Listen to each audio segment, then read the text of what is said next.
Hi guys, so karon sa ato ang video is magbuhat ta og chili garlic. Kung interesado ka sa akong pagluto aning chili garlic, labi na kung naninda ka og siomay, so tan-awra ni ang atong video kay tudloan ta mo unsa ang pagluto sa ato ang chili garlic nga lami kaayo. Makatipid ka din dali ra sad ni siya lutuon. Una lang natong buhaton magandam ta og sili. Kung daghang kag sili diha sa imong garlic, so pupuan na siya aron himuon nimo og chili garlic aron sa dili masayang. Magdepende ra na sa imo kung daghanon ba nimo og maayo ang imong sili o gamay ra ba. Kung namaligi ka og siomay, so pwede nimo gamayon ra ang imong sili kay grabe sad no kahalang no. Basin sad almoranason ang imong customer ba, ikaw ba ang pasanginlan.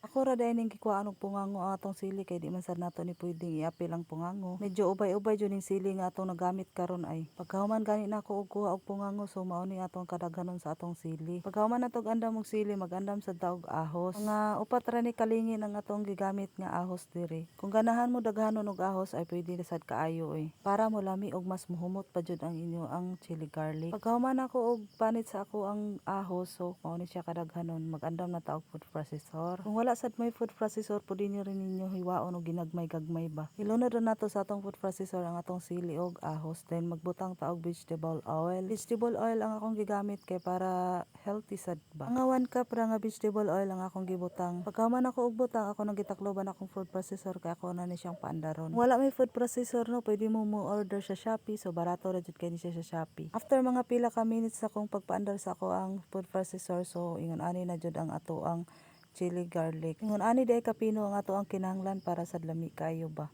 Pagkahuman nagandam lang ko og kaha, so gipainit lang na nako siya gamay. Luhit lang para dili sa dayon siya maluto ba, basin mapaig hinuon. Sa nato ilunod ang ato ang gimins nga sili o garlic. Pagkahuman nato og lunod, ato ra na siyang ukay-ukayon kay para sad ma-bear ang pagkaluto niya ba. After mga pila ka minutes nimong ukay-ukay, imo sa nang pasagdan aron mabukal siya. Medyo naluto na gani ang ato ang sili o garlic, so nindot na kay siya tan-awon. So ato na siyang ukayon, so walang katapusang ukay-ukay ra gyud ni siya ay. Samtang nagbukal-bukal na siya, magbutang na ta og oyster sauce diri, mga duha ra ka pack akong gibutang nga oyster sauce. Pagkahuman sa oyster, magbutang ta og 1 cup na tuyo. Kung ganahan kang medyo itom jud ang imong chili garlic, so pwede nimo dungagan og tuyo. Tas nagbutang dai kag paminta daari kay para medyo dungag sa humot ba. So nagbutang pud ko dari isa ka pack nga MSG. Pagkahuman ako og timpla, so ako ra na siyang giukay-ukay, din pagkataod-taod nagbutang ko og suka. Mga 1 cup ra sad nga suka ang atong gibutang para dugay ni siya madaot ba. Kung ganahan sad mo nga medyo tamis, magbutang ko og asukar dari 2 ka kutsara. Kaning asukar nga akong gibutang optional ra jud ni siya. Kung di mo ganahan nga medyo tamis-tamis ay pwede ra sad ninyo dili butangan. Pagkahuman ako og butang, ako ra na siyang giukay-ukay para sad malanay ang asukar nga atong gibutang. Ilhan ra jud na siya kung maluto na siya kay medyo